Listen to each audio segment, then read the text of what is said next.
ST. Somashekar, Shivaram Hebbar ಉಚ್ಚಾಟನೆ ಆಗಿರುವಂತಹ ವಿಚಾರಕ್ಕೆ ಸಂಬಂಧಪಟ್ಟಂತೆ ಬೆಂಗಳೂರಿನಲ್ಲಿ ಅರಣ್ಯ ಸಚಿವ ಈಶ್ವರ್ ಖಂಡ್ರೆ ಈಗ ಮಾತಾಡಿದ್ದಾರೆ. ಬಿಜೆಪಿಗೆ ಸತ್ಯ ಹೇಳಿದ್ರೆ ಆಗಲ್ಲ, ಅದಕ್ಕೆ ಉಚ್ಚಾಟನೆ ಮಾಡಿದ್ದಾರೆ. ಇವರಿಗೆ ಶಾಸಕ ಮುನಿರತ್ನನೇ ಬಿಜೆಪಿಗೆ ಮಾಡೆಲ್ ಅಂತ ಹೇಳಿದ್ದಾರೆ ಈಶ್ವರ್ ಖಂಡ್ರೆ.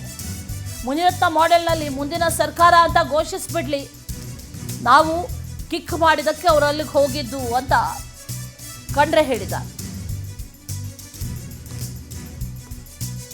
ಅರಣ್ಯ ಸಚಿವ ಈಶ್ವರ್ ಖಂಡ್ರೆ ಈಗ ಈ ಉಚ್ಚಾಟನೆ ವಿಚಾರಕ್ಕೆ ಸಂಬಂಧಪಟ್ಟಂತೆ ಮಾತಾಡಿದ್ದಾರೆ ನೋಡಿ.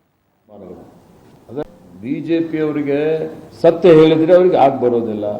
ಸರ್ಕಾರ ಒಳ್ಳೆ ಕೆಲಸ ಮಾಡ್ತಾ ಇದೆ ಅಂತ ಹೇಳಿದ್ದಾರೆ. ಅವರು ಒಳ್ಳೆ ಕೆಲಸ ಮಾಡ್ತಾ ಇದ್ದಾರೆ ಅಂತ ಹೇಳಿದ ತಕ್ಷಣ ಅವ್ರ ಮೇಲೆ ಕ್ರಮ ತಗೊಂಡಿದ್ದಾರೆ. ಅದು ಅವರ ಆಂತರಿಕ ಒಂದು ತೀರ್ಮಾನಗಳು. ಅದೇ ಮುನಿರತ್ನನೇ ಅವ್ರಿಗೆ ಮಾಡೆಲ್ ಅಲ್ಲ, ಬರೀಬೇಕು. ಮುನಿರತ್ನ ಮಾಡೆಲಲ್ಲಿ ಮುಂದಿನ ಸರ್ಕಾರ ಕೊಡ್ತೀವಿ ಅಂತ ಘೋಷಣೆ ಮಾಡಿ ಚುನಾವಣೆಗೆ ಹೋಗಲಿ.